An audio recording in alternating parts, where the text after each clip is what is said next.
नमस्कार दोस्तों, मैं राहुल शर्मा आप सभी का हार्दिक अभिनंदन करता हूं टेक्स्ट बुक के प्लेटफॉर्म पर।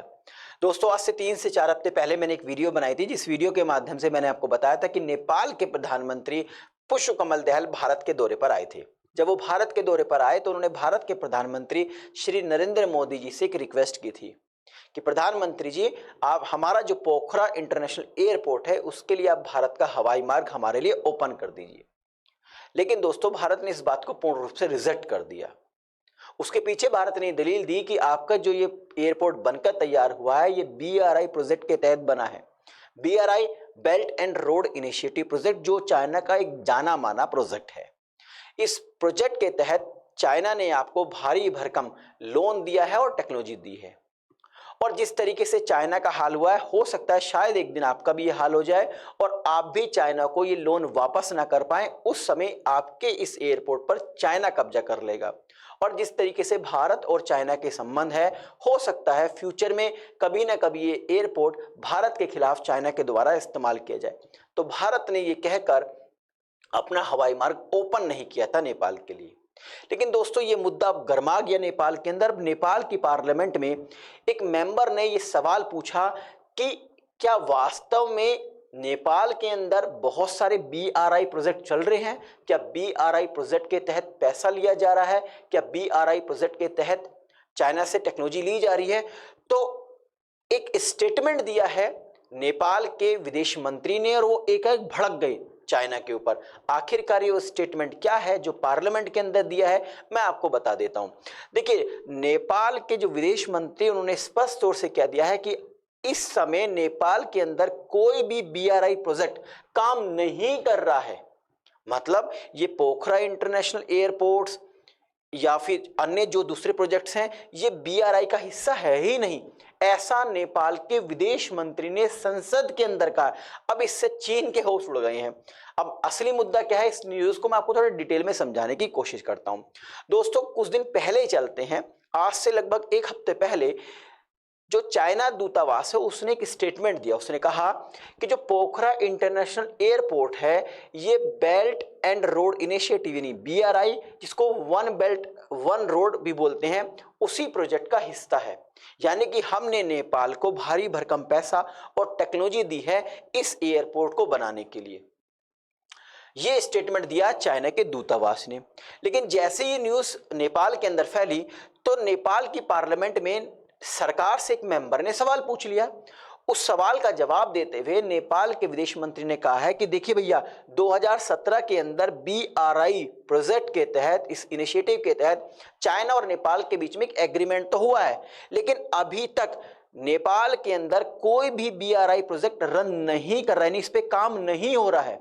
तो यानी कि ये जो कहा चाइना के द्वारा कहा जा रहा है कि जो पोखरा इंटरनेशनल एयरपोर्ट है ये बीआरआई का ही पार्ट है, इस बात को पूर्ण रूप से नेपाल ने रिजेक्ट कर दिया है। थोड़ा सा बीआरआई के बारे में आपको बता देता हूं कि बीआरआई क्या है। इसको वन बेल्ट वन रोड भी बोलते हैं। ये बेसिकली चाइना का स्पॉन्सर्ड प्रोजेक्ट है, प्लान है, जिसके तहत जो चाइना है एशिया, अफ्रीका और यूरोप कॉन्टिनेंट को रेल माध्यम से और सड़क के माध्यम से आपस में कनेक्ट करना चाहता है। अब दोस्तों, सवाल उठता है कि आखिरकार एकाएक जैसे ही चाइना ने कहा कि ये जो पोखरन इंटरनेशनल एयरपोर्ट है ये बीआरआई का पार्ट है, यानी बेल्ट एंड रोड इनिशिएटिव का पार्ट है, और इसको तुरंत नकार दिया नेपाल ने। इसका असली मकसद क्या है, मुद्दा क्या है, तो इसको थोड़ा और डिटेल में मैं आपको समझाने की कोशिश करता हूं। देखिए, जब पुष्पकमल दहल साहब भारत के दौरे पर आए थे तो उन्होंने भारत से रिक्वेस्ट की थी कि आप अपना हवाई मार्ग जो हमारे जो पोखरन इंटरनेशनल एयरपोर्ट है उसके लिए ओपन कर दीजिए। उसका कारण क्या है तो मैं आपको बताता हूं। देखिए, नेपाल के वन साइडेड में हिमालय है, तो यहां से तो फ्लाइट उड़ के जा नहीं सकती है, तो जितनी भी फ्लाइट जाएंगी तो भारत का स्पेस ही एयर स्पेस ही लेगी। चाहे अगर कोई फ्लाइट अगर साउथ एशियन नेशंस में जाए या फिर अरब कंट्रीज में जाए, तो फिर उसके लिए उन पोखरन इंटरनेशनल एयरपोर्ट से कोई फ्लाइट उड़ेगी तो उसके लिए भारत के एयर स्पेस की उसको रिक्वायरमेंट है। लेकिन भारत ने इस बात को कर दिया रिजेक्ट। तो इससे हुआ क्या दोस्तों, तो मैं आपको बता दूं, इस एयरपोर्ट जब से बनके तैयार हुआ है तब से लेके अब तक केवल एक ही फ्लाइट यहां पर आई है। एक ही फ्लाइट ने लैंड किया, वो भी चाइना से आई थी, जिसमें लगभग 84 डेलीगेट्स आए थे चाइना के। तब से लेके आज तक कोई खास यहां से फ्लाइट जो नहीं उड़ी है। अब यानी कि ये जो एयरपोर्ट है जो यहाँ पर बनके तैयार हुआ है ये घाटे में है। अब इससे कोई अर्निंग तो हो नहीं रही, कोई कमाई तो हो नहीं रही। चाइना कह रहा है कि ये जो एयरपोर्ट है ये बीआरआई का हिस्सा है। अब नेपाल ने कह दिया तो बीआरआई का हिस्सा है नहीं। अब पता नहीं इनकी आपस में क्या खिचड़ी पक रही है, क्योंकि नेपाल ने खुद संसद के अंदर कहा है कि ये बीआरआई का हिस्सा है नहीं, और चाइना कह रहा है ये बीआरआई का हिस्सा है। अगर वो कह रहा है चाइना बीआरआई का हिस्सा है तो डेफिनेटली वो अपना जो उसने अमाउंट दिया है, लोन दिया है, उस लोन को वापस की मांग कर रहा होगा, और नेपाल ने मना कर दिया कि ऐसा है नहीं।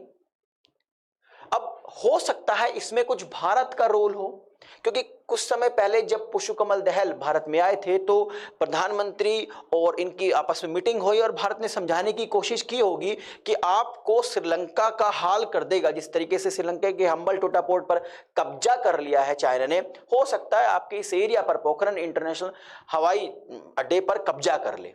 तो ये बात समझ में आ गई हो नेपाल को, और नेपाल ने एक स्टेटमेंट दे दिया। अब देखते हैं आने वाले समय में ये लड़ाई कितनी लंबी चलती है नेपाल और चाइना के बीच में, क्योंकि नेपाल ने स्पष्ट तौर से कह दिया कि बीआरआई का हिस्सा नहीं है और चाइना कह रहा है ये बीआरआई का हिस्सा है, यानी कि डेफिनेटली चाइना अपना पैसा तो मांगेगा ही।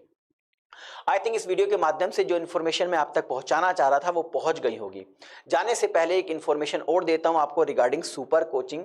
सुपर कोचिंग के तहत निर्णय आईएएस बैच की शुरुआत की गई है 2024 की यूपीएससी की प्रिपरेशन के लिए। मैं आपको कुछ निर्णय आईएएस बैच के कुछ फीचर्स बता देता हूं। दोस्तों यहाँ पे 2024 के लिए लाइव कोर्सेज चलाए जाएंगे। जो इंडिया के जाने माने टॉप इंस्टीट्यूशन है वहां पर पढ़ाने वाले टीचर्स की रिकॉर्डेड वीडियोस भी आपको प्रोवाइड की जाएगी। आंसर राइटिंग की फैसिलिटीज भी है आपके यहाँ पर आपके लिए। ऑप्शनल सब्जेक्ट की फैसिलिटीज भी हैं आपके लिए यहाँ पर। इवन प्रिंटेड स्टडी नोट भी आपको यहाँ पर प्रोवाइड किया जाएगा, यानी कि एक सिंगल प्लेटफॉर्म होगा जहां पर आपको पीटी, मेंस और इंटरव्यू की प्रिपरेशन कराई जाएगी। अब बात कर लेते हैं इसके फीस की। तो निर्णय आईएएस का जो 12 मंथ्स का सुपर कोचिंग का सब्सक्रिप्शन है जिसमें आपको प्रीलिम्स, मेंस और इंटरव्यू की प्रिपरेशन कराई जाएगी, उसकी फीस है दोस्तों 91,999 रुपए।